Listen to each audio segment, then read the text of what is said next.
Hey, hey, hey, hey, hey. It's the Big News Show with me, Ben Bailey. Episode number 20. And we are live from Vic's Bar. And keep in mind, everybody, when I say we are live from Vic's Bar, this time, I mean it. We are live from Vic's Bar. But the other part of what I said isn't true. It's not we, it's just me. So if I were to, say, I don't know, play the open for the show for you guys, like this. Oh, this just in from outer space. The show with Ben Bailey is about to begin. It's the Big News Show with me, Ben Bailey. And just me. It's just me tonight, folks. Emma Gleeson went mad and the police have shot her. That's not true. That's not what happened. She's just got other stuff to do that's more important. So I don't know if she's going to be here, but we are live from Vic's right now. I don't know if we're going to hear from Sparky. I don't know. Everything's up in the air. I don't know if there's going to be any weird, wild, wacky Wednesday weekly world news or not, but we're going to hang out. We're going to chat. I'm going to chat it up with you guys. At the very least. So yeah, it's the big, there's not going to be the wise old man. The wise old man on the mountain, sadly enough, everybody, has moved away. There's not going to be basement riffs. This entire open it's all just a pack of lies. There's the first one that's actually going to happen since the part that said it's me, Ben Bailey. Viewer questions, and that's because you guys are viewing and you're going to ask questions, I would assume. Geez, when will this open be over? We are going to close it all out with Sunday, Sunday, Sunday. I promise you that much. It is the Big News Show, everybody, with me, episode number 20. Let's do it.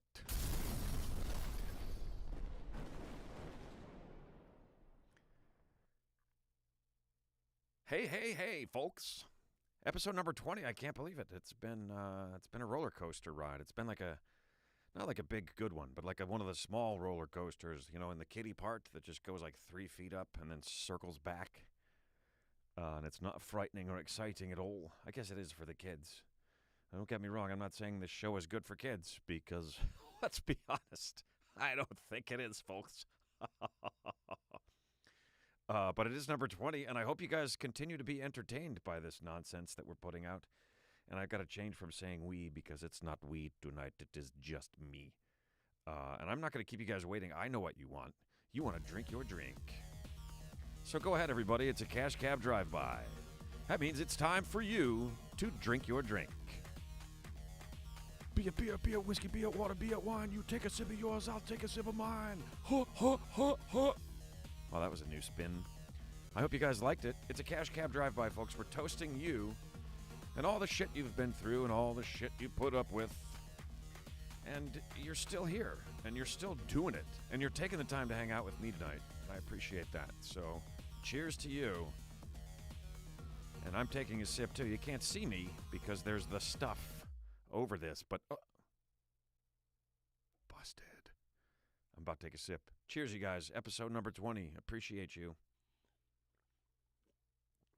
In honor of Emma not being here, I'm going to do her favorite segment where I tell you guys some stuff about the number 20 because it's episode 20. Get it? It's episode number 20, so we're talking about the number 20. And I haven't even looked at this yet. This just came in from the home office in Tahlequah, Oklahoma. That's homage to somebody. Anybody know who it is? It's David Letterman. It's the great David Letterman. He used to say that. Everything came from the home office. And I'm going to see if I can get the chat going here so I can see you guys. Oh, hey. Oh, no. Now I'm interrupting myself. I have to turn down the volume on the device on which I am watching the program. Hey, everybody. Cheers, y'all. What's up, Elizabeth and Chooch and Kevin and Raphael and Abyss Miniature Studios? Welcome. Abyss, I don't know if I've seen you out there before. Welcome. Connor McLaughlin, Con, James Payne, what up? Spin the wheel of insanity. That sounds like a risk I'm not ready to take. Guys, is this awesome? I'm live with you. We're chatting. It's like the old days, but with a different backdrop. By the way, this is the real studio behind me. On on previous episodes, it's been green screened. Hi, Elizabeth. And it's, what are you talking about, Con? Tony Stewart's old Home Depot NASCAR number 20. I don't know what that means, but I like the sound of it. I guess that was his number. Okay, now I'm catching up. Okay, all right, I understand. Yeah, Letterman used to always say, from the home office, and it was often someplace weird and different. One of them was Tahlequah, Oklahoma. So yeah, I haven't even looked at these. It's 20 terrific facts about the number 20. And it's from the fact site, so you know it's true. I haven't checked it at all. Don't count on me on any of this. This is just conversational, everybody. Don't go out and bet your life on what I'm telling you. This is fantastic, isn't it, Laura? Hola, Mark G. What up? This is great, you guys. I feel so good to be live again. I got to tell you, if anybody out there was thinking over the last several episodes, like, wow, what happened? This show sucks now. Then I was with you. And I think it's because I was just something was lost from it. I like the idea that we're live right now. It brings an aspect to it for me that I enjoy.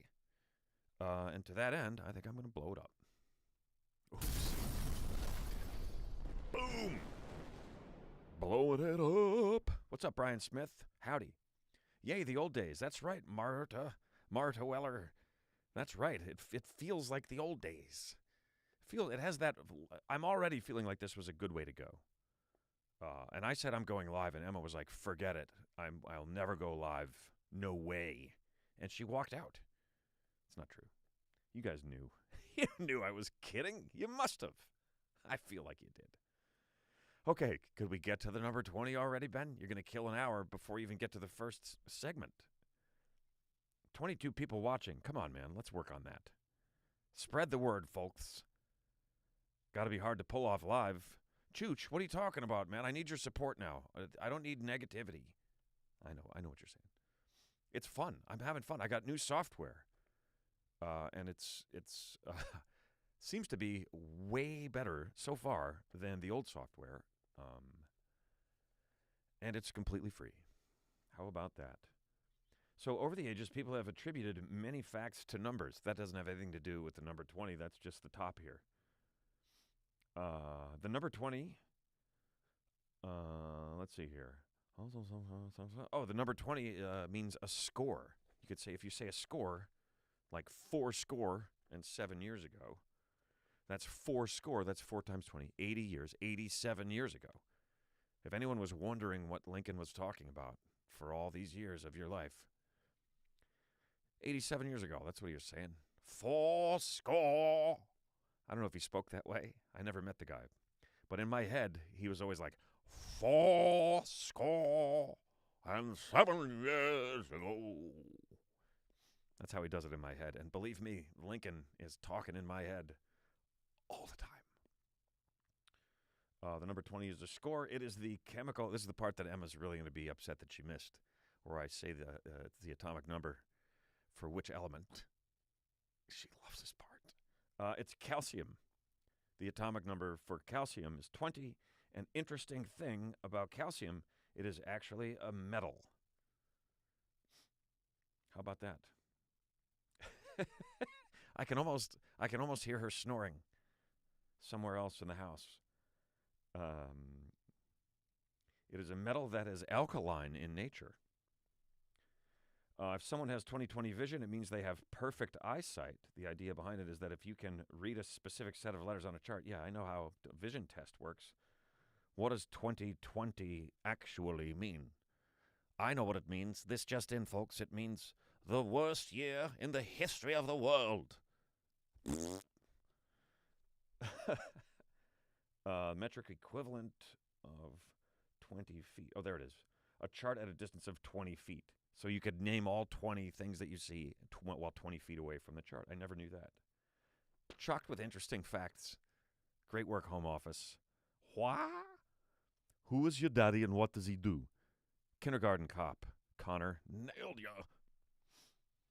I have 20/20 vision. I don't. My vision is not great. I'm one of those. I'm now like an old guy who's supposed to wear glasses but won't. I'm so stubborn that I'd rather be blind and walk into stuff than wear glasses. It's not true. It's not that bad. I can read stuff. I just have to hold it 36 feet away from my face. And then I can focus on it, but it's so small. A 2020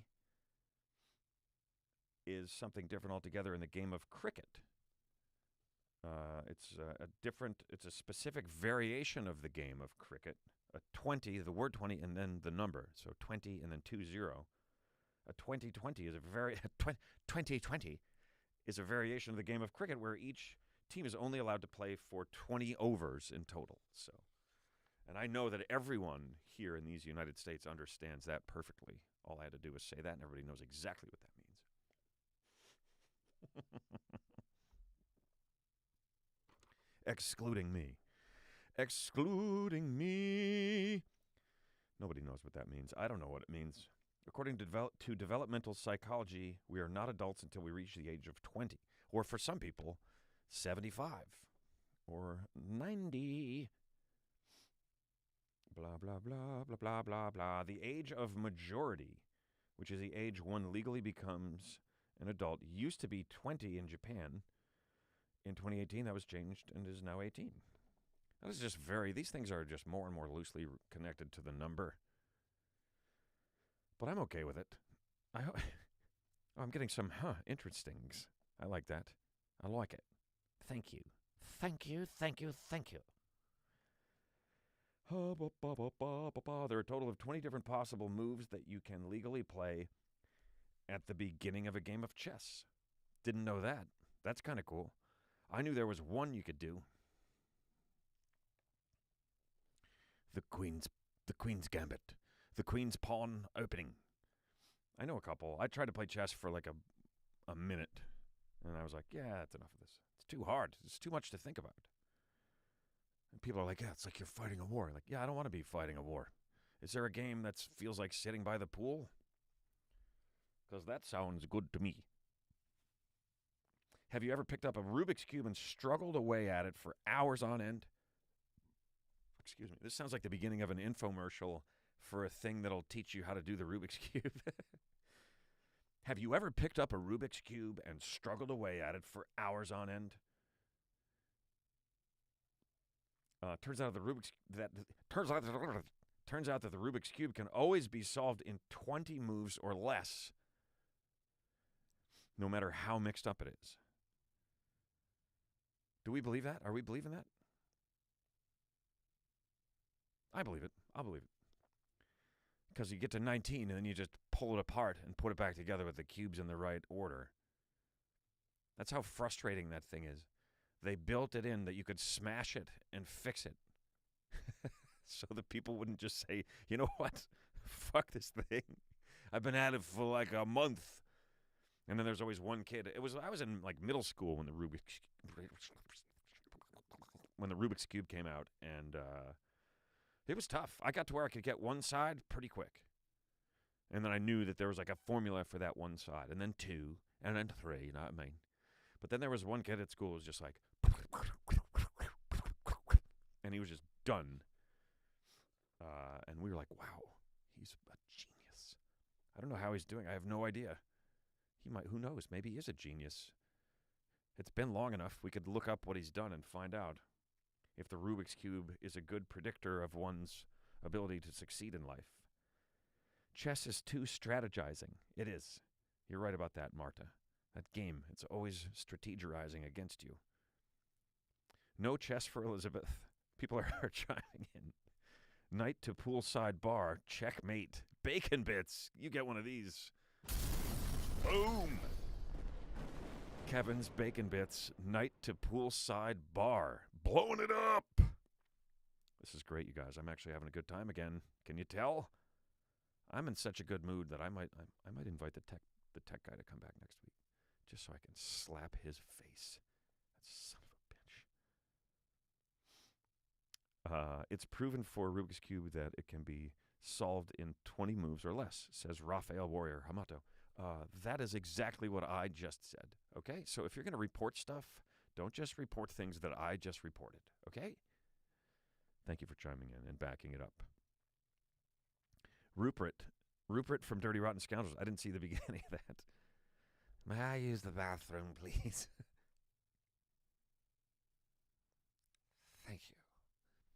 That's a good one. His name is Forrest Lawrenceston. Lawrence Forreston. That's a very funny movie. I enjoy that film.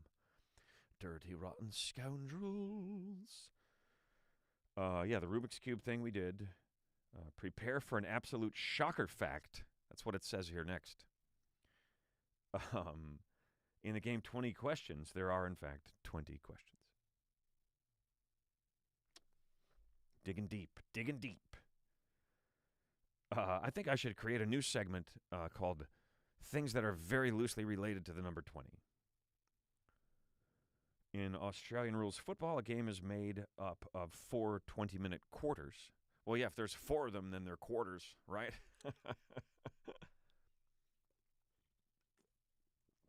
That's why the periods in a hockey game are called periods, and I just took a drink, and so should you.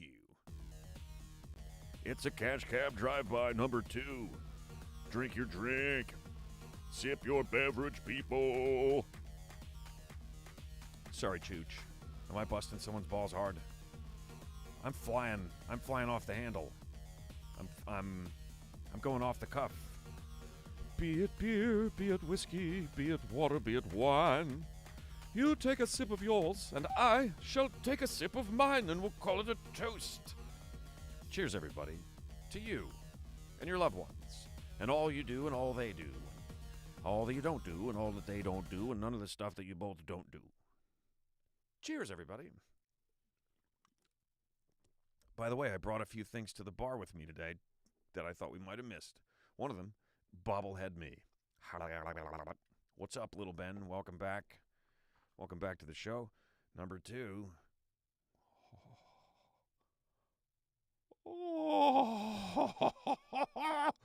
It's the little cap. Sorry, did I say something harsh? Chooch, whose balls did I bust? Did I hurt someone's feelings? I've been drinking cough syrup all day. So you guys are going to have to keep track for me. Oh, there's a movie quote. I'll give you that. I just wish I hadn't drank all that cough syrup. No, I'm fine. I'm okay. I just wish I hadn't drank all that cough syrup earlier today.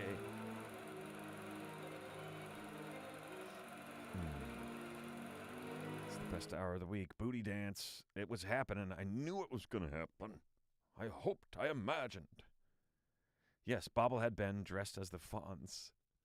I just wish I hadn't drank all that cough syrup this morning. Anybody? You guys can chime in with movie quotes now. Another advantage of being live. Except you're a little bit behind me. So I have to wait. Yes, smart is all over. I didn't have to wait at all. Stripes, Bill Murray, winger. Absolutely right. What a fantastic movie. I think we've discussed it before. Stripes is like several movies in one movie. Right? 3 movies. I think it's a 3-movie movie. It totally is Stripes, isn't it? Yes, Kevin Bacon bits. It is. Yeah, Marta was all over it. In Aussie rules football, quarters are 20 minutes. There's 4 of them. That's why they call them quarters. That's a 4-score game right there. U.S. college basketball is governed by a few different organizations. So far, no connection to the number 20 at all. Under the NCAA basketball rules, the game is made up of 2 20-minute halves. What? Is that accurate? Is a college basketball game only 40 minutes long? Is an NBA basketball game only 40 minutes long? I wouldn't know, I guess, because I don't know. But that seems awfully short to me. I don't watch basketball. I think I've made that apparent. 20th wedding anniversary is referred to as a China anniversary everywhere except for in China. In China, they just call it your 20th anniversary. And they say right here where we are. That means you give your husband or wife something made out of China.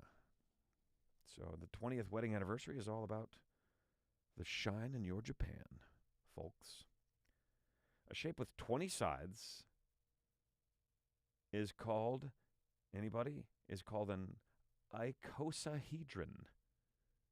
A shape with 20 sides. A 20. Do you guys say 20 or 20?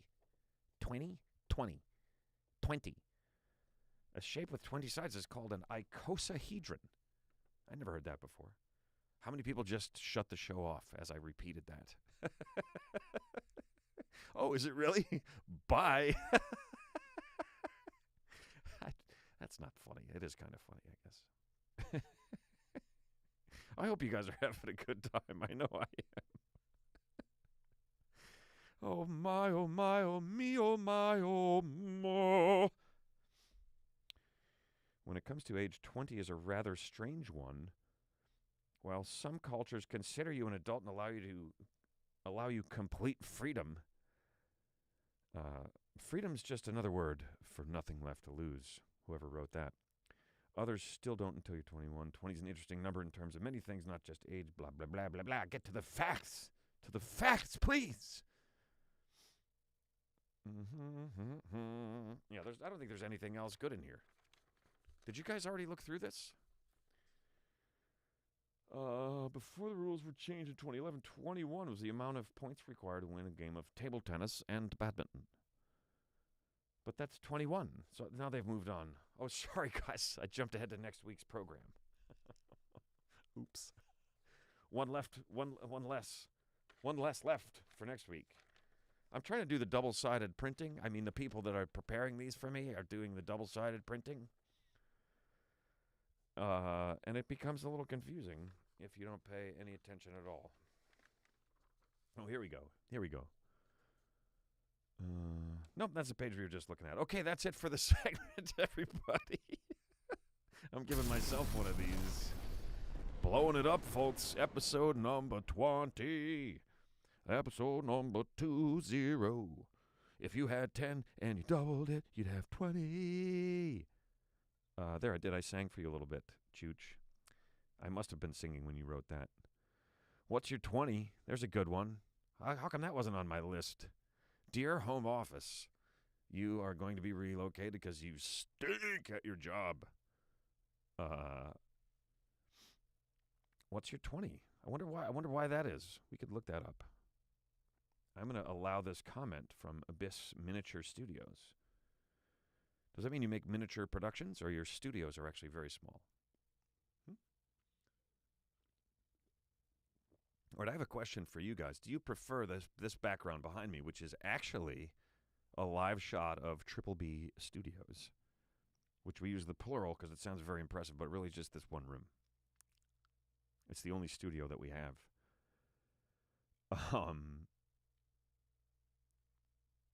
Sorry, I'm reading some of the stuff that you guys are writing here. Great singing, Ben. Thank you. You lie to me, warrior.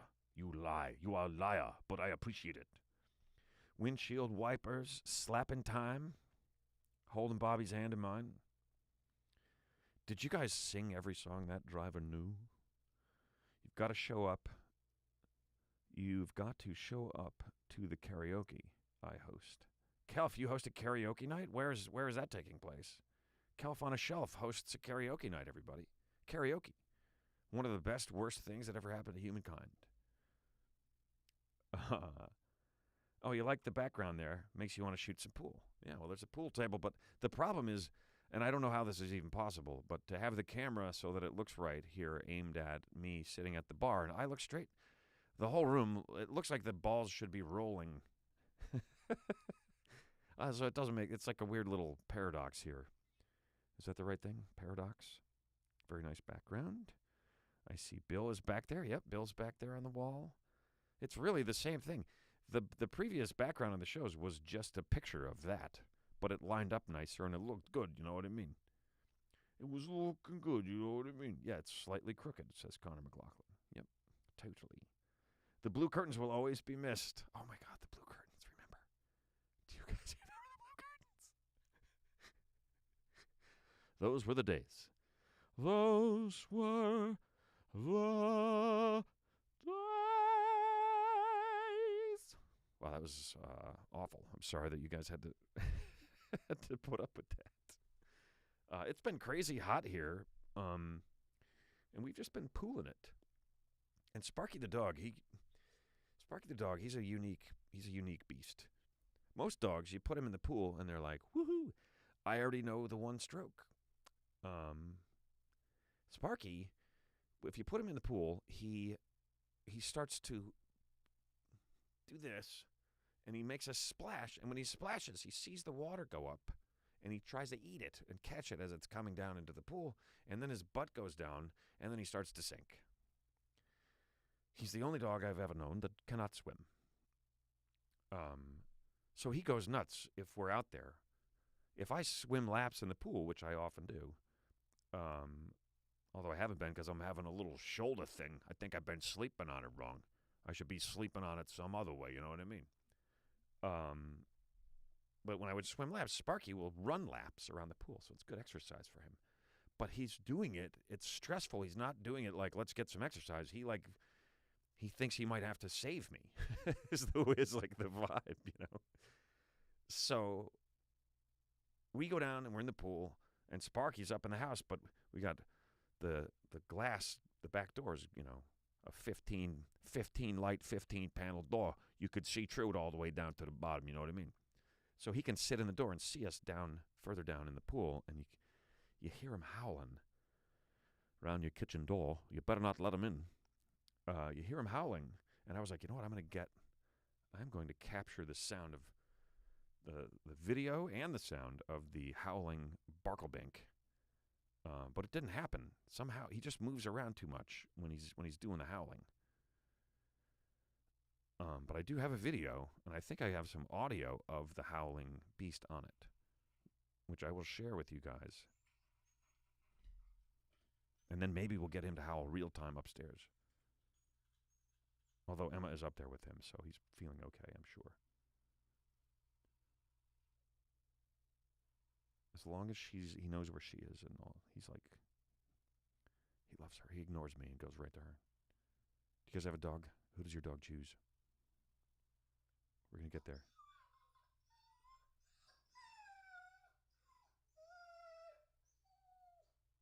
This is when we were out. I just put the phone on the counter. Oh, poor Sparkle Bark. Let's get to the howling.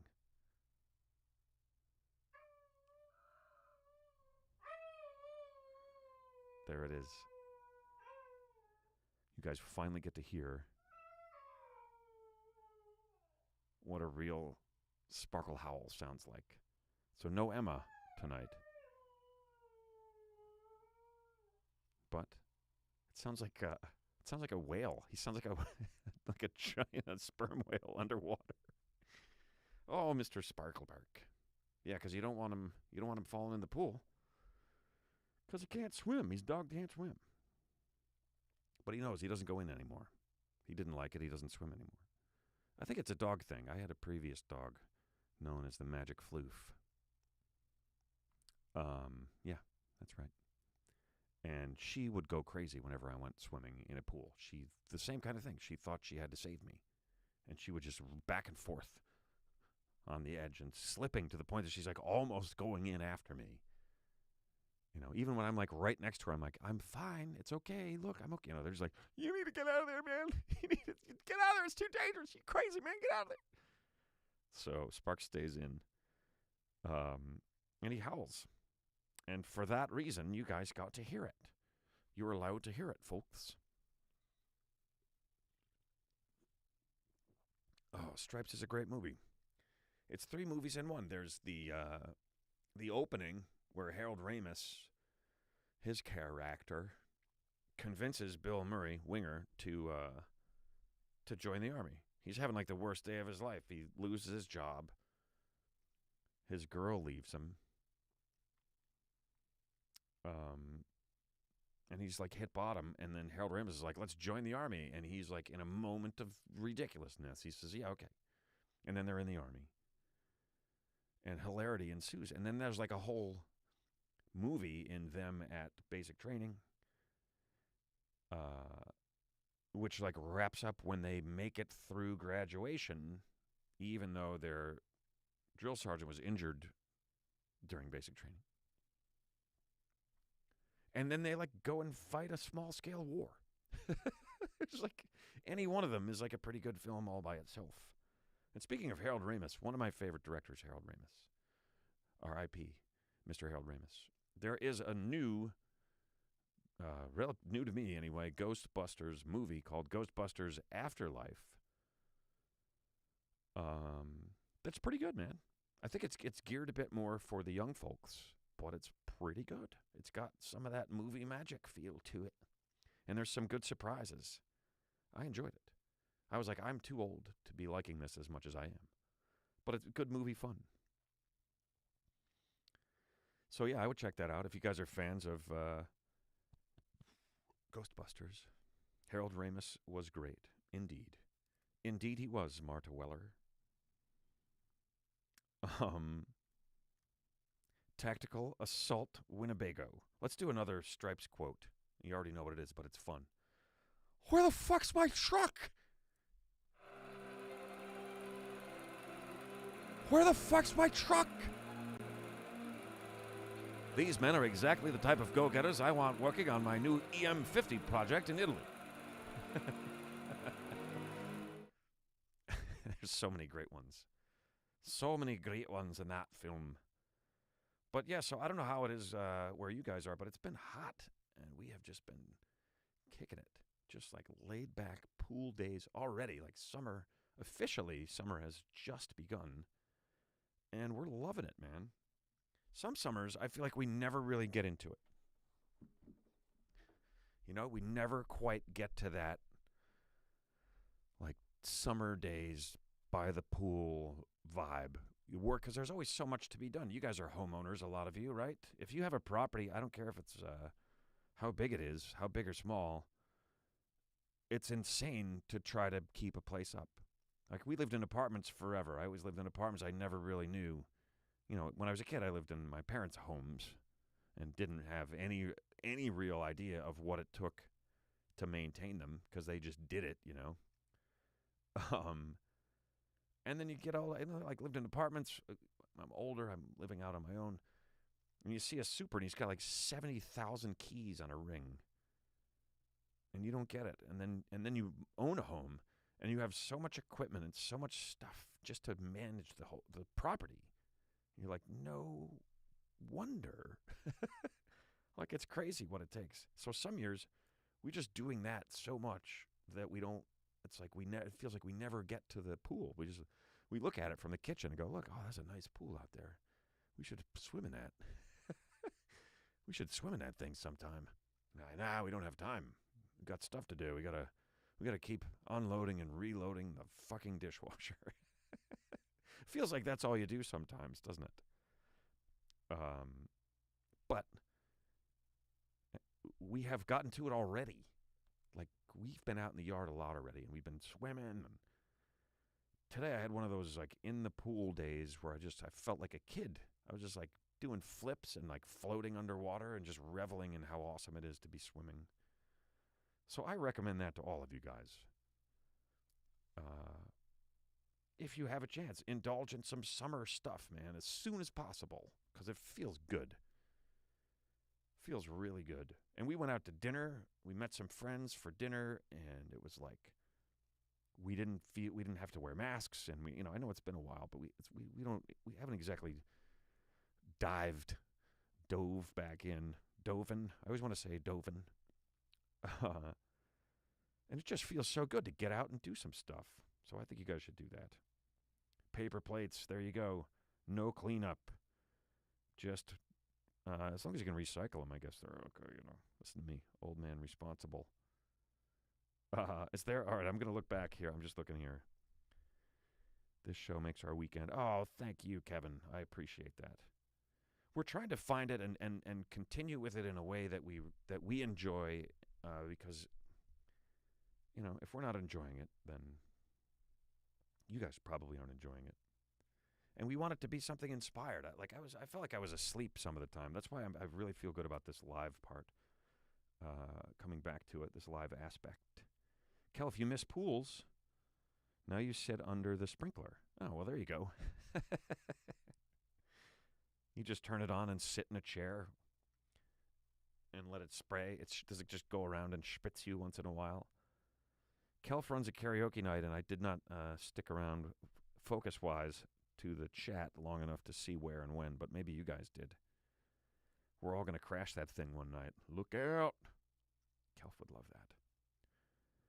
Happy Balance. Yep. I miss pools. I saw that one already.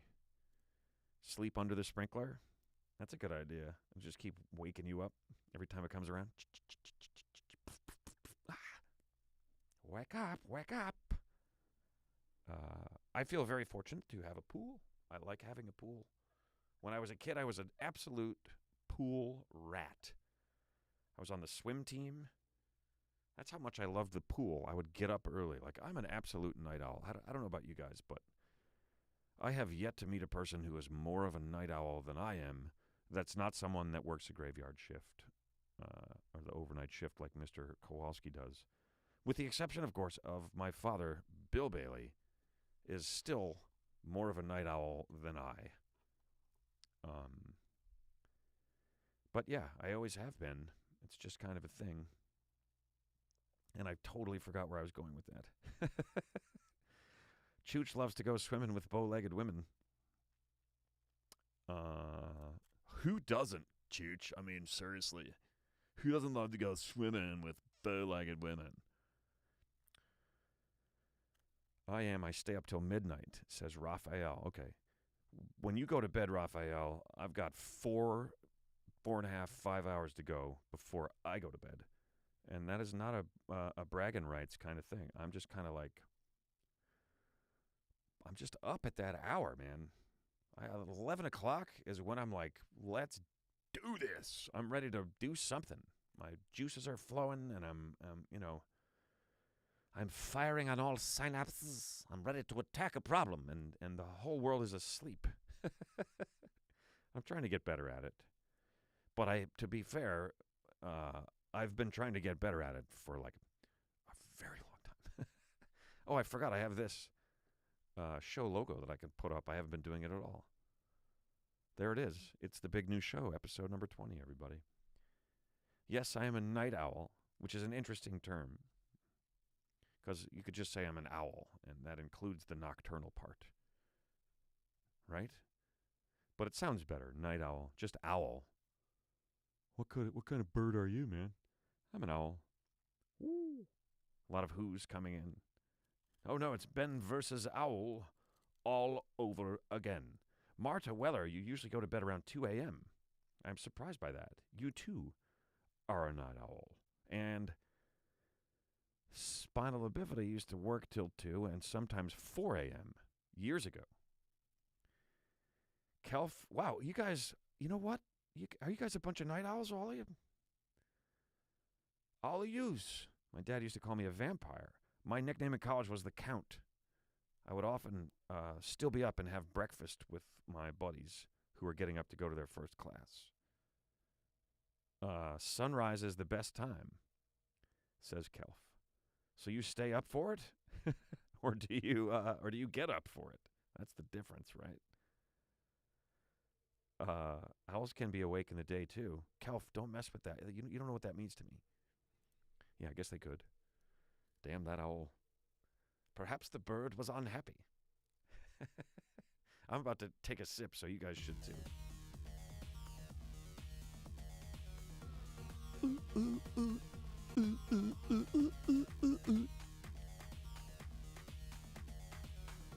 Beer, water, beer, whiskey, beer, wine. You take a sip of yours, I'll take a sip of mine. Shit's getting weird. I know there's a booty dance going on out there somewhere. Maybe that'll catch on at some point, and the rest of you guys will start doing it too. Another night owl, Miskin. I knew it! You guys are all like me. You're a bunch of night owls. You weirdos. It's fantastical. How funny is that? That a lot of you regulars are night owls, and we never knew that we had that in common, and we don't even do the show late at night. It's really interesting. Just who do you think you are? Huh. Yeah, I've always been a night owl. When I was like 13 years old, younger, before that, I think I was 10 or 11. And I don't know if I've ever told this story on any of these shows. I don't think I have. But around where we live, where we grew up, there are supermarkets, a chain of supermarkets called King's. And King's would have green stamps, S&H green stamps. And whenever you shopped at King's and spent any money, which if you shopped at King's, you spend a fair amount of money. It's a high-end place. It's pretty expensive, but you get the goods. They got the good stuff. They're still around. They're great stores, but they had green stamps you would get. So you'd like get your whole order rung through the cart, and then they crank out a bunch of green stamps like tickets that you would get at the fair, except they were green and they weren't as thick. And if you wet them, they become adhesive. And then so you rip them off one by one, you lick them, you stick them in the book, and then you can take the books to a store, a whole separate store, where you can buy goods with your green stamps. S&H green stamps. And we had a store right in our town. Back when they used to have stores in towns, we had a store that you could go and you would shop with your green stamps. And so we saved up. We would go shopping and help my mom, and we'd load up the cart, and she would say, here's the green stamps. You guys save them up, put them in the books, and eventually we'll go to the store and you guys can get something. So we saved up forever. I mean, like every time we shopped for years, a couple of years, we saved up these stamps until we had a stack of books of stamps, like huge. We had a lot. And we went to the store, and we decided together that we would get a black and white television set, a 12-inch or 13-inch black and white little TV. And we were ecstatic. And we got it, and we brought it home. And it was decided that it would be in my sister's room, and I was livid. I'm like, I saved up these things. I put them in I had green, sticky, somewhat minty tongue for a week after we put the damn things in the books, too. How come the TV goes in her room? Really, it was because she was older and there was no real way to decide. And we had another TV that everybody could watch. And we even had a little TV on top of the fridge in the kitchen. I think so that my father could watch tennis while we were eating dinner. I'm not sure if that's true, but maybe, because he was a tennis nut. Oh, still is. Love to watch tennis. But so, this is going somewhere, don't worry. We got the little TV. It went into my sister's room. I was furious about it. Complained about it. When can I get a TV? My father told me that I could have, he said, you can have the TV that's in the family room. I said, really? And he said, yeah. I said, awesome.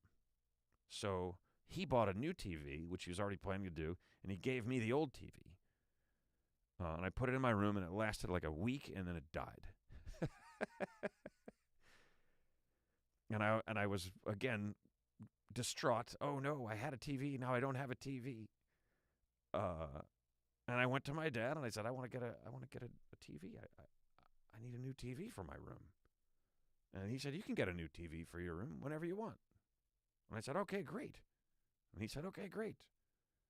And I waited around a while, and I kept saying, when am I going to get my new TV? And eventually he made it clear that I could get a new TV for my room whenever I wanted to, meaning when I could make the money and get the TV. Little play on the words there. And I thought, all right, well, I was kind of mad because I felt like I had been tricked. But I was already working. I was already doing stuff, making money, so I saved up a little bit of money. $4. I already had $4.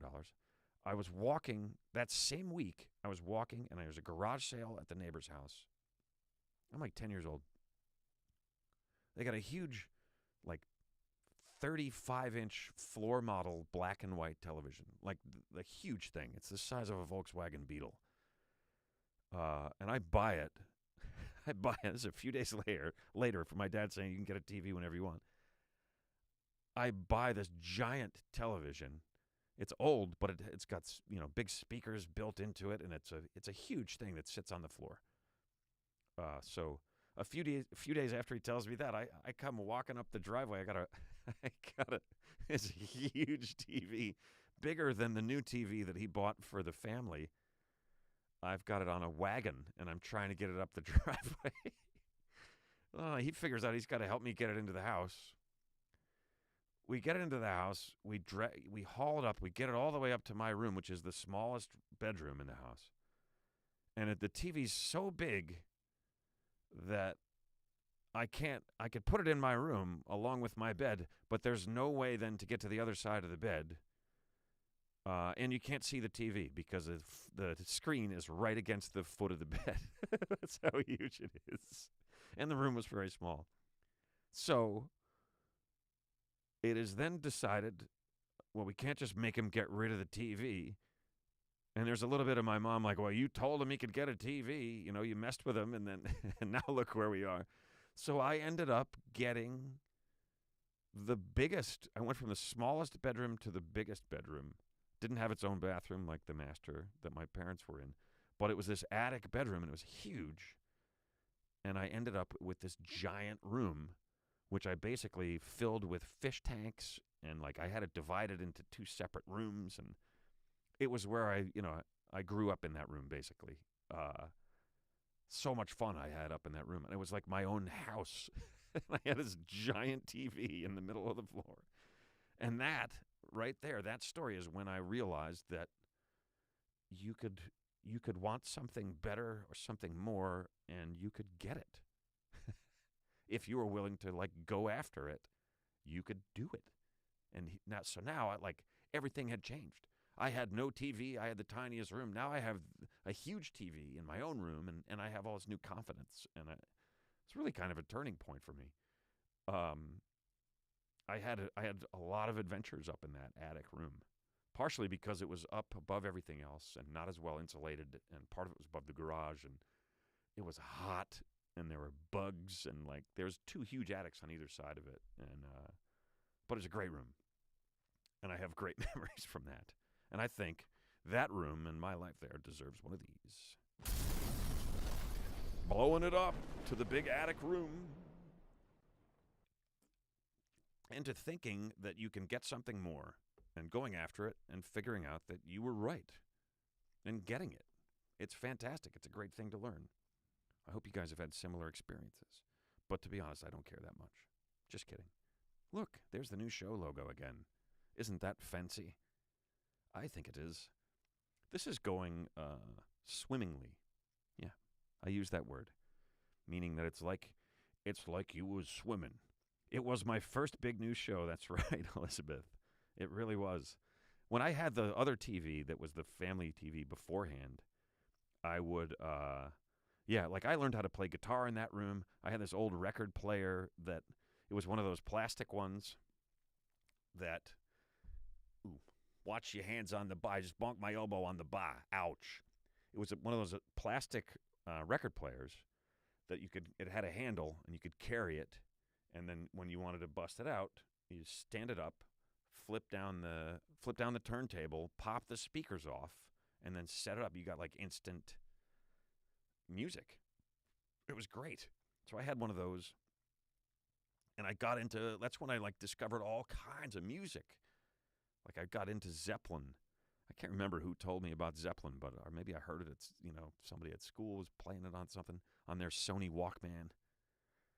But yeah, I got into that there. And then when I was in that room is when a British family moved in behind us, which was like a big thing in our small town. It was like, oh my God, they're from another land. And they were older, the kids. And one of them was like in his mid-20s when I was like, 12, 13, 12, I think. And he had a studio. He had a music studio and a sound room. And not really a studio so much as like a mixing, mastering suite. And that's what he did. And he was working on some cool albums. I think he was doing an album for The Fix, the band The Fix. One thing leads to another, those guys.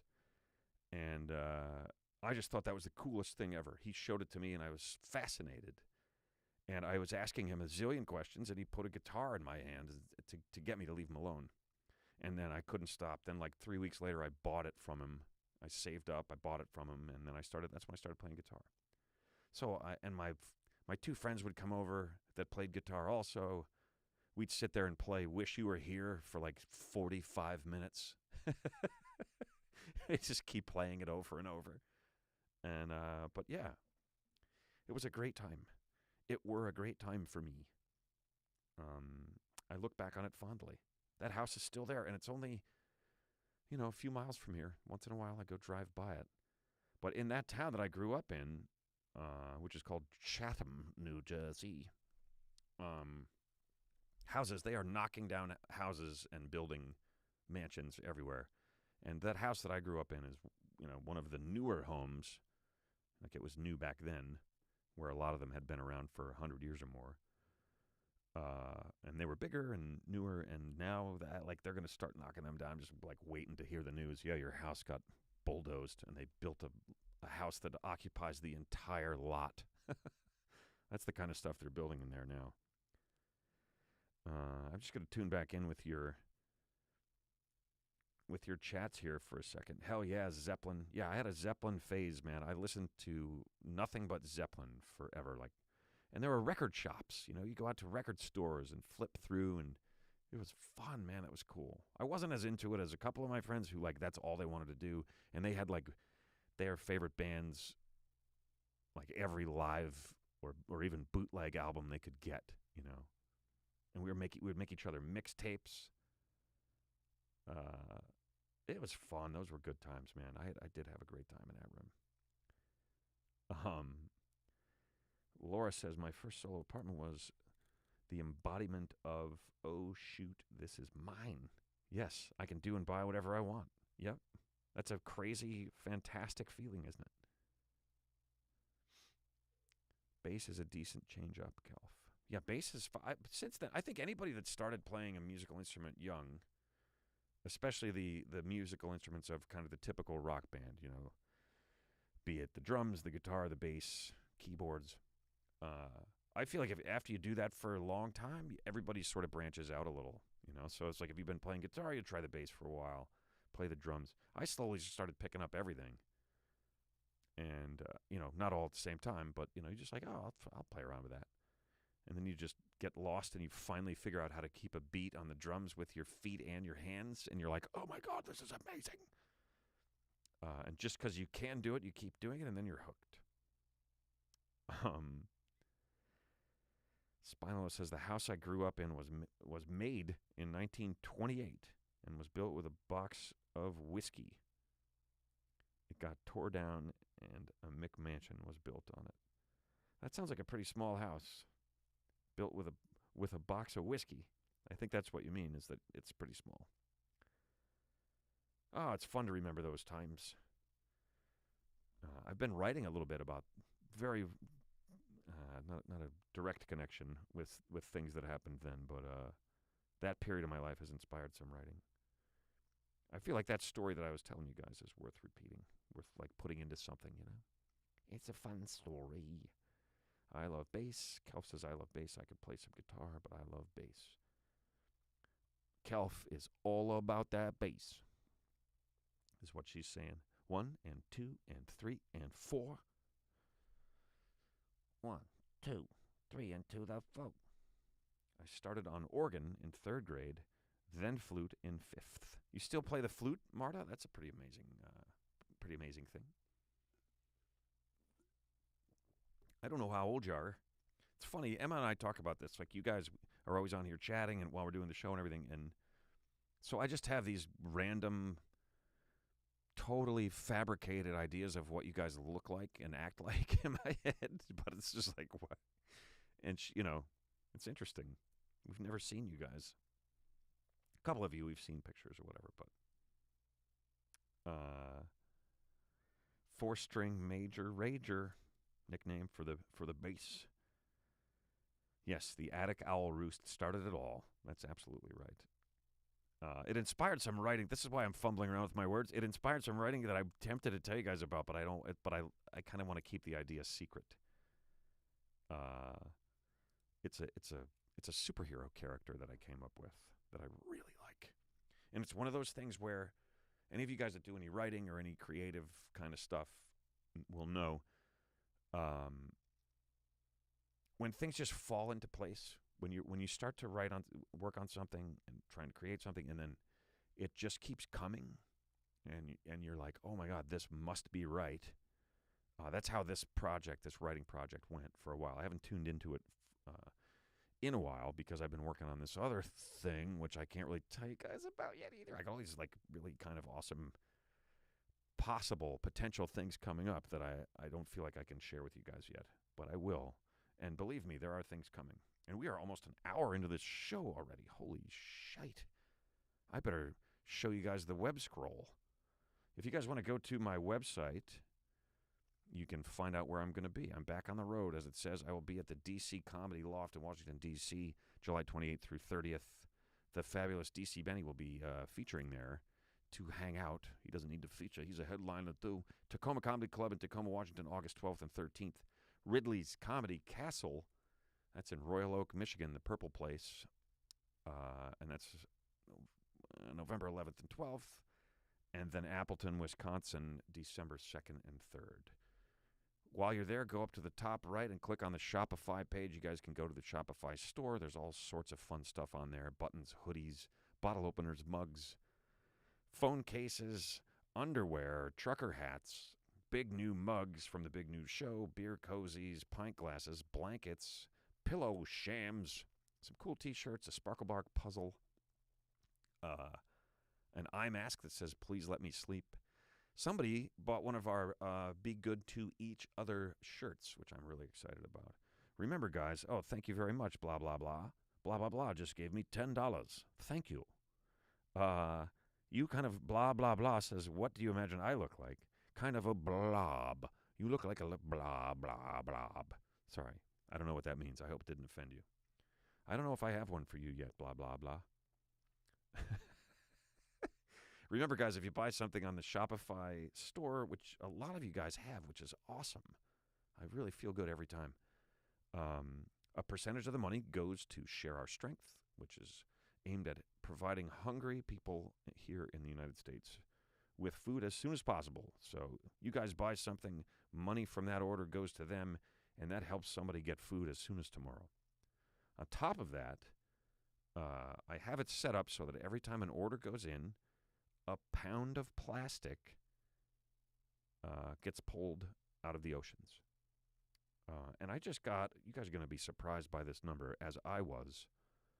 I just got an email from them, and so far, through our setup here, 56 pounds of plastic has been pulled out of the oceans because of you guys buying stuff from our Shopify store. So, wow.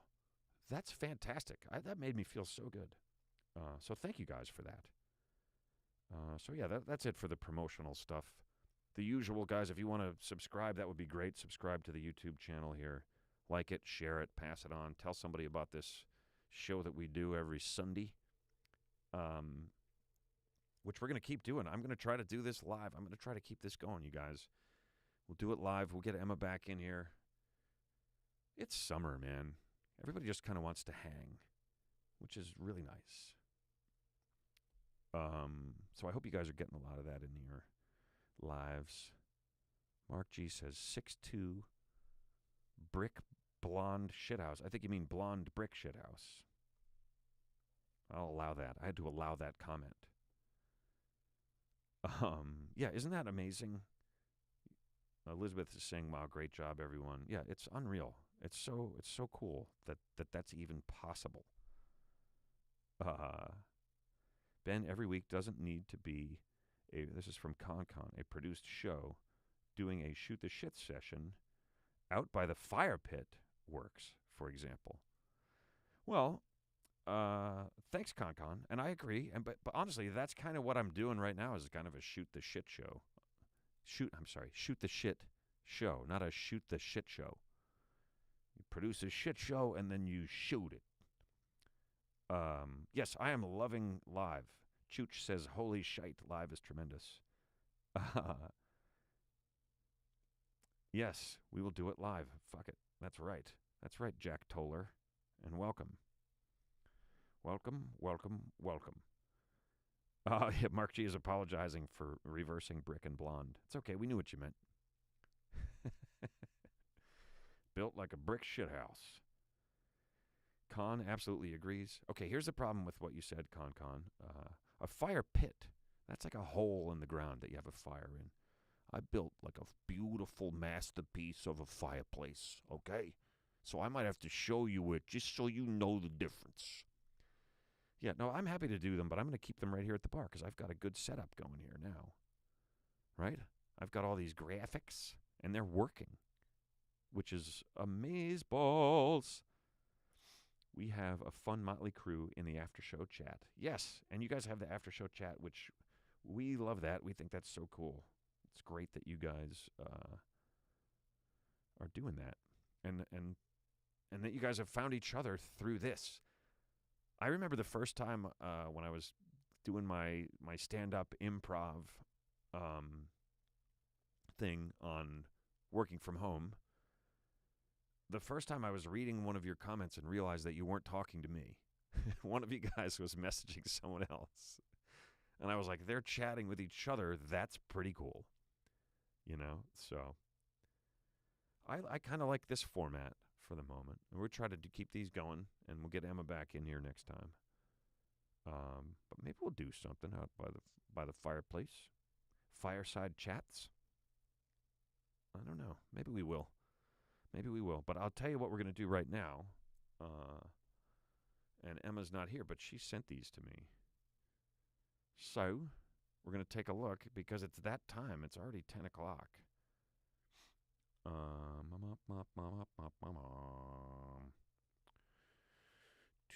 Oh, she sent me some news items as well. You guys, look at that. I didn't realize. Oh, yeah. Should we do a news item? Let's do one. Let's do a news item. What do you think? Ragnarok. Chooch says we're a Ragnarok bunch. You guys are Vikings? Everybody's a Viking? Oh, Marta was a honey gold blonde. Now it's silvery. Kelf, that's very nice. The people in the chat are some of the best I've ever met. Some of the best you've never met. I'm so glad you guys are liking it live. I am too. Yeah, this is gonna be the norm again, you guys. Producing the show and editing it and posting it and all that stuff. That makes the job. For every 90-minute show that we did, that was probably about, including the 90 minutes of the show, performing it and then chatting with you guys. It's probably about 6 hours of work to do that. To do it this way, now that I've managed to set things up again, and we can do it live and still have all the bells and whistles, which I know, or I don't know, but I feel like you guys don't care as much about those as I do. I know Emma doesn't care about them as much as I do, but now, like, when I say goodnight here, I'm done. It's already out there. I did it all in one go, and that's it. So it takes however long the show runs, and then I'm done. So this makes it a lot easier for me as well. Jake. What's up, Jake? Your shows at the Jukebox in Peoria have always been a riot. The way you interact with the crowd has made you one of my favorite comedians. Well, thank you very much, Jake Gerst. In Peoria. Thanks, man. I've always had a great time at that club there in Peoria. The Jukebox. It's a fun place, fun crowds. And Dan, the owner, is like one of the most diehard stand-up fans out there. He's a nut, but a great guy and a huge comedy fan, and he's kept that place going. So I'll be back there. If it plays in Peoria, it'll play anywhere. That's what they say. It's an expression. It doesn't mean actually Peoria. It means small town America. I mean, that's what I always took it to mean. Took it to mean. Yeah, welcome aboard, Jake. Good to have you, man. You've only missed 120 episodes. Thanks for joining us. Just kidding. Glad to have you, buddy. Bacon bits. I'm trying to keep up here, and Chooch is happy. Fuck yeah, we're doing it live. I assume you meant like a Boston with fork.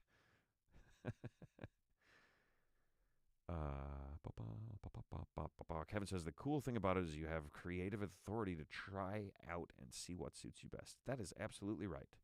And I want it to be fun, as I said. So we're trying this, and I got to tell you, folks, I think it's good. And we're going to do a quick news story without Emma. It's going to be weird. It's weird. It's wild. It's wacky. It's not Wednesday at all. It's Sunday. It hasn't been Wednesday when we did the show since I've created this graphic for the weird, wild, wacky Wednesday. It's Ben's Weird, Wild, Wacky Wednesday Weekly World News. It's Emma still. I'm just filling in. You guys knew that. All right, here we go. All right, I'm going to give you guys a choice. We could either do police are being kept busy or hot mail, M-A-I-L, or lose something with a question mark. These are your choices. Police are being kept busy, hot mail, like mail you get in the mailbox, and lose something? You guys vote, and then we'll pick one. You guys vote, and then I'll pick one. Regardless of what your votes say.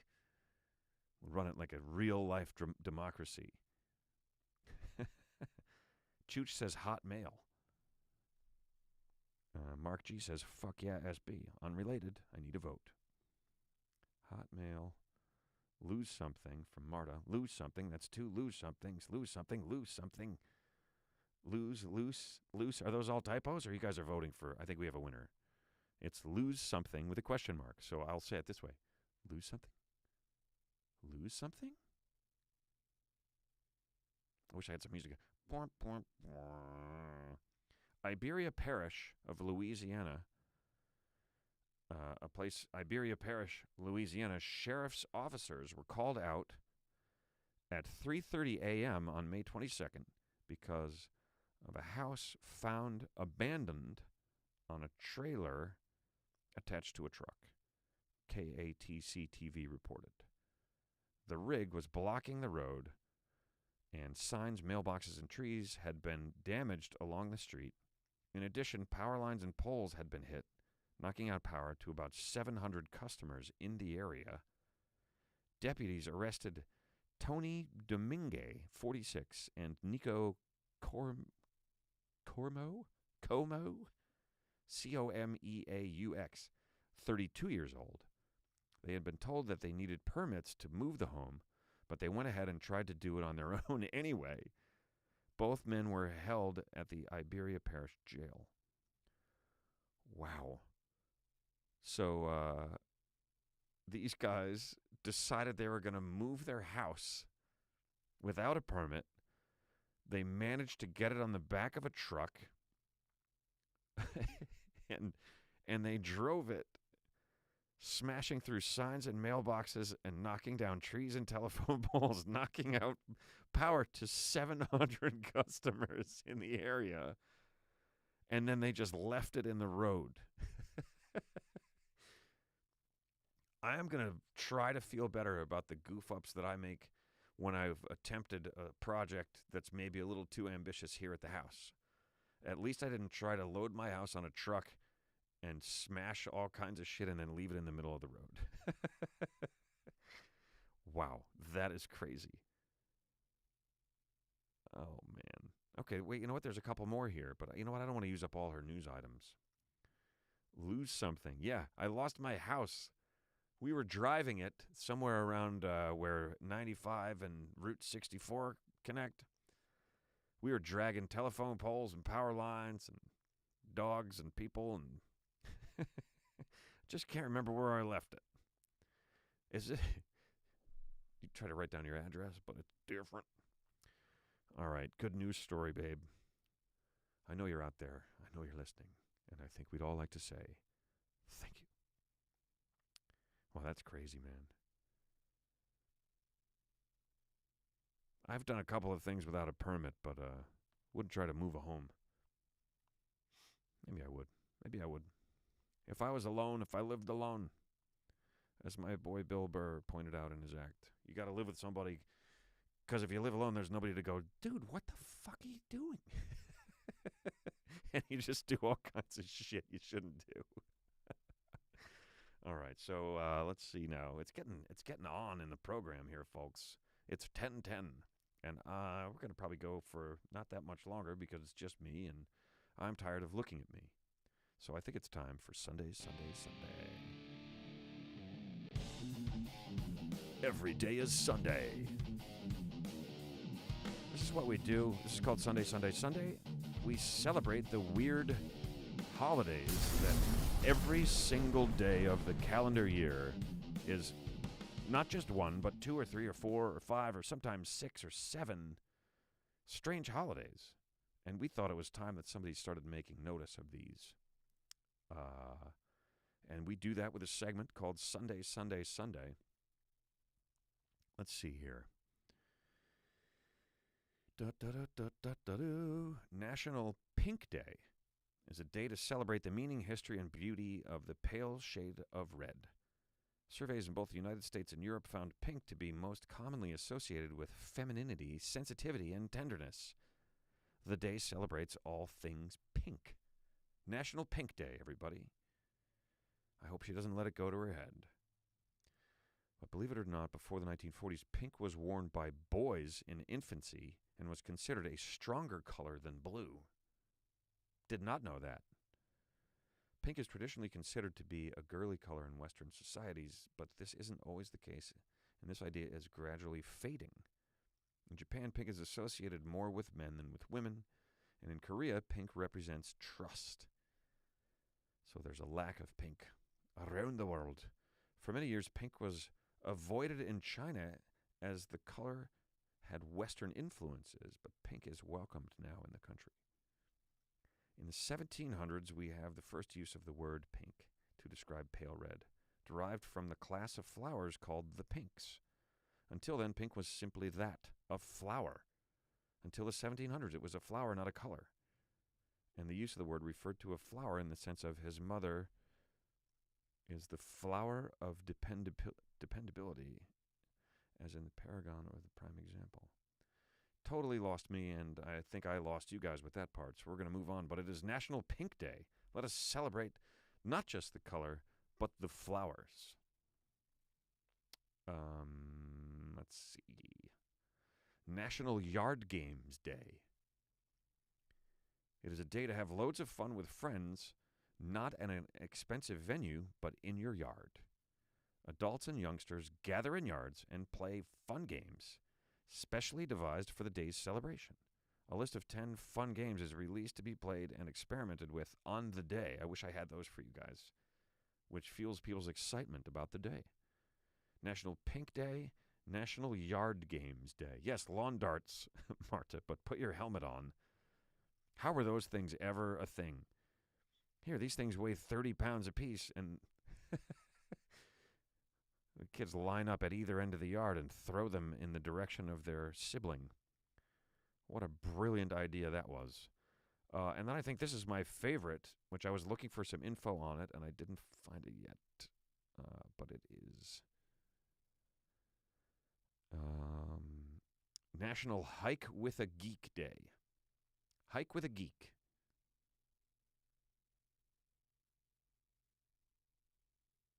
I think that means a day for everyone to hike with their favorite mini submarine.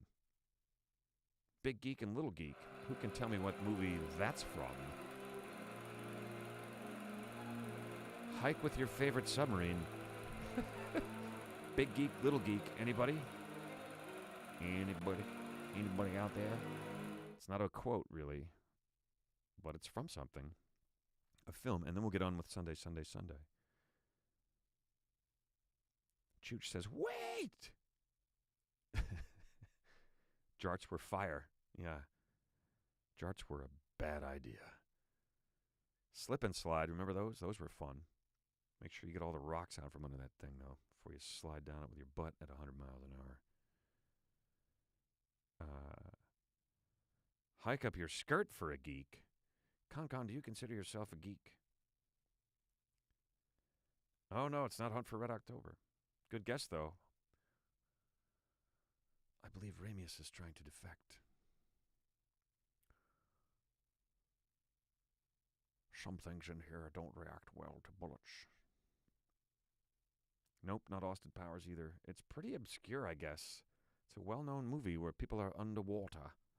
It's a really good one, and it had some great special effects in it that I hadn't seen the like of in other films at that time. I could start naming people that are in it, maybe. Not Das Boot. Nope. Not The Boat. It's not a submarine movie.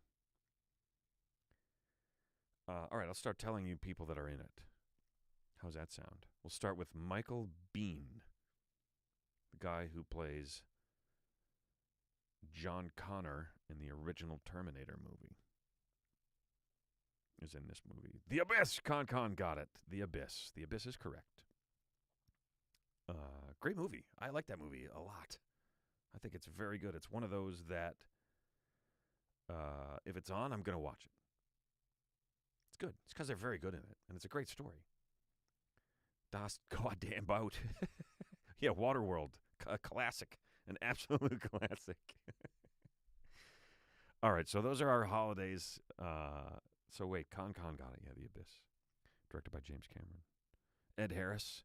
Mary Elizabeth Mastrantonio. They're great in it. They're very good. Everybody's good in it. It's a good movie. National Hike with a Geek Day, National Yard Games Day, and National Pink Day. Let's do this. This weekend, one day only, you find your friend who's the biggest geek, and I mean he's got a pocket protector, he's got very thick glasses, and he never talks to anybody. Now you take him outside and you go hike with him because it's National Hike with a Geek Day. And when you get back, you can play some yard games in the yard. That's why they call them yard games, because you play them in the yard. And when you're done, you sit back and you look at those pretty flowers in the corner and wonder what color are they? Are they pink? I think they are.